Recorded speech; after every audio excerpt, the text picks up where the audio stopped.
Have you had your child's grandparents say to you, they just need more discipline? Or in my day, children knew to sit still at the table and it just makes you want to scream or cry or both? Then this video is for you. I'm Jennifer. I am a specialist in ADHD. I have ADHD myself and parent to a neurodivergent child, as well as being qualified in neurodiversity. And I understand why this happens, and it's a real struggle for parents of children who are ADHD or neurodivergent in terms of how do we bridge that generational gap. We've got this situation where you both love those children, you love your children, they love their grandchildren, but there is just this clash of what's thought to be right, and you're often caught in the middle. And if you're anything like me, it leads you to doubt yourself. You're doing all this research, you're learning, you're understanding, you're trying to work out how to support your child, and then you're left doubting yourself. On the flip side, grandparents were brought up in a time where ADHD just wasn't understood. Diagnosis was really rare in the 90s, the 80s. Hyperactivity or daydreaming, these were seen as personality traits. So we all knew kids in our class who were the hyperactive one, the class clown, or the daydreamer. I was the daydreamer, always looking out the window. We knew those kids. We knew that that's what we were being called. But these were just personality types. They weren't diagnoses. These weren't kids that were thought to be needing support. And now we understand so much more. Research in child development, let alone ADHD and neurodiversity, has exploded in the last 20 or 30 years. And I think if we look at what's going on and what grandparents are seeing, so when they're seeing a child who is not sitting still at the dinner table, they are seeing a child that is choosing behaviour to be disruptive. We know the child isn't choosing that. We know the child wants to sit still. We know the child wants to please their parents and their grandparents. All children fundamentally want to please their caregivers. They're not choosing to be disruptive. When a child ignores instructions, the grandparent sees disrespect, because that's what would have been said. It's what still is often said to our children, that they're being disrespectful. Actually, what we know is this is children with working memory challenges.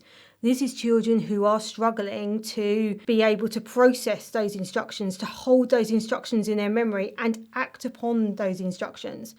Similarly, when a child interrupts in a conversation, again, it's seen as disrespect, it's seen as rude, it's seen as a choice, when actually we know this is a child who is impulsive, but also cannot hold in their memory that thought.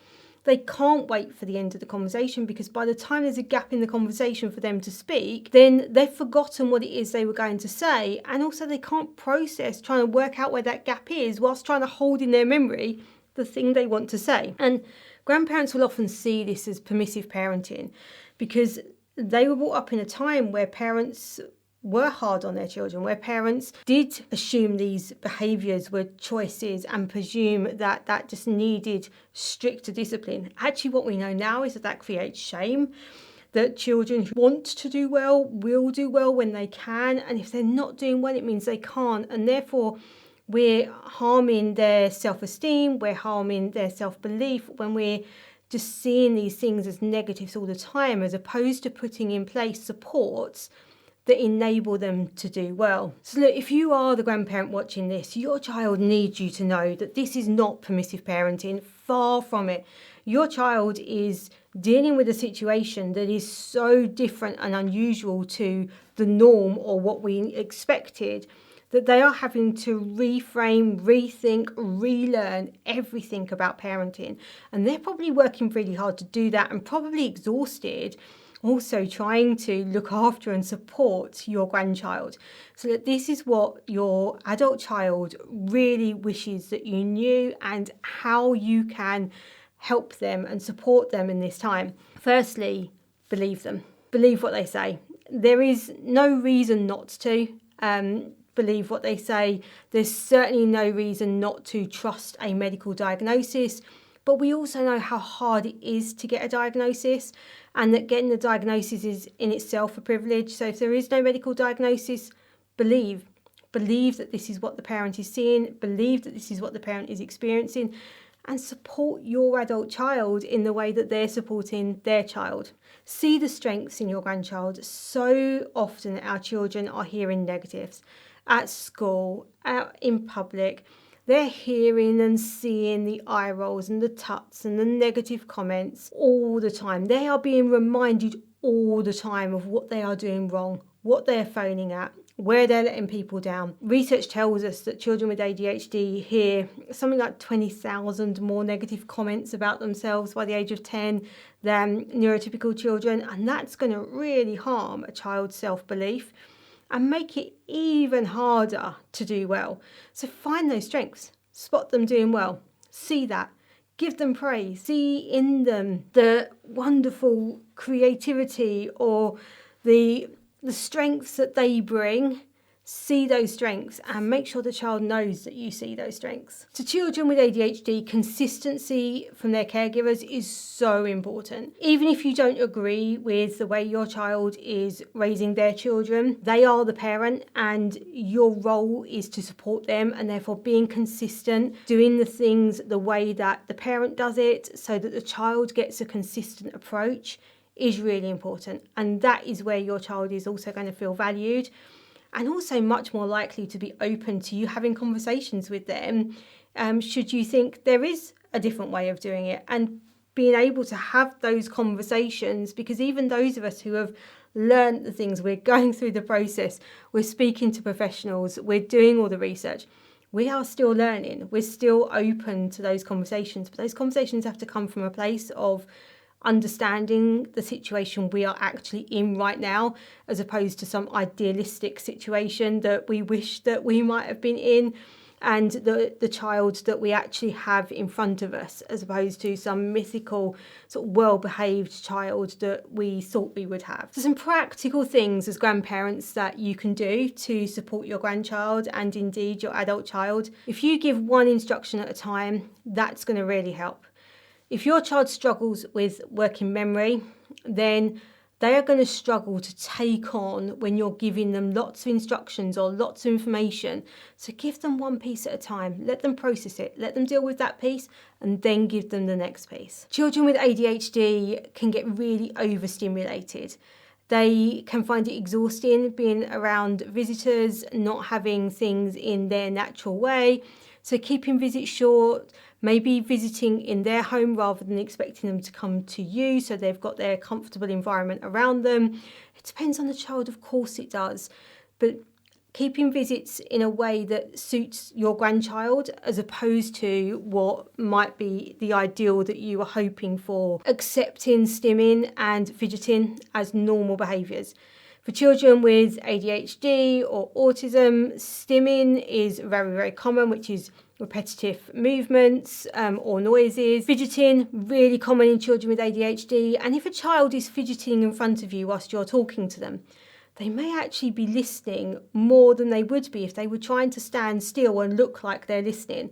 Often with ADHD, being able to focus is aided by fidgeting. Reframe, rethink about these things. Instead of thinking this child's being disrespectful because they keep moving around while I'm trying to talk to them, think about that as they may actually be trying to listen to you. But also go back to that first one I said about remembering to give one instruction at a time. I've said it before and it's so important, I'm going to say it again. Praise, really important. Catch your grandchild doing something good and give them praise for it, so they're not just hearing negatives. It's so important that they hear the good things and that they get reminded that that is the good behaviour, that is the behaviours we want to be seeing, and give them really specific praise as well for the things that you catch them doing. Don't just lean into the negative. And finally, really crucially, ask the parents. Ask the parents what they need, ask the parents what the child needs, ask the parents how you can best support your grandchild. That's so important because we know that all children are different, all children with ADHD are different. I can't give you one set of advice that's always going to apply to every child with ADHD. This is just some general ideas. So talk to the child's parents, talk to your adult child and understand what your grandchild needs. Don't forget, as a grandparent, you're in a really unique role in that you're not having to worry about getting this child to school or doing homework. These are the responsibilities of the parent, not your responsibilities. So you've got this unique role where you can see this child's strength. You can support your adult child by giving them a break and being the person that's in their corner. They are fighting everybody in this world. They're going to be fighting schools. They're going to be fighting for diagnoses and support from professionals. Don't let them be fighting you as well. Be in their corner and be in your grandchild's corner too. Be that safe place for your grandchild. I was fortunate enough to have that grandparent who was my safe place, who was the person that had that unique role and was the person I could just go to and the person I could actually be myself with. And you have that opportunity to be that unique role for your grandchild, and that safe place, the place where they can come and the place where they know that they can be their authentic selves. It can be really hard having a child who's neurodivergent, that perhaps is not bringing you the life you expected with your grandchildren or with your children that you thought you were going to get. That it can be a challenge. Our children come with so many strengths. They are wonderfully unique, lovely individuals who just want to be loved by their parents and their grandparents. And if your child has sent you this video, know that they want you to understand what your grandchild needs. They want you to understand how best to support your adult child and indeed your grandchild. And if you're a parent and you're watching this and you're thinking, I wish my parents would provide me this support, I wish that I could share this with them, do share this video with them. There's a blog that sits alongside it on my website as well if they would prefer to read rather than watch this video. Share this channel as a way that they can learn about ADHD and how to support their grandchild. And if that fails, if the grandparent at that point isn't being the support that you need or is not a positive person in your child's life, then that is at that point where you need to have a think about what you do with that and how you put your child first and support your child, because it is important that we put our children first and support them. But I think for a lot of cases, it's just a lack of understanding. It's just that it's such a different world and the generational gap is so huge. The information that was available then, that is available now, is so widely different, and that can be really hard for people. And I hope that this video goes some way to help bridge that gap.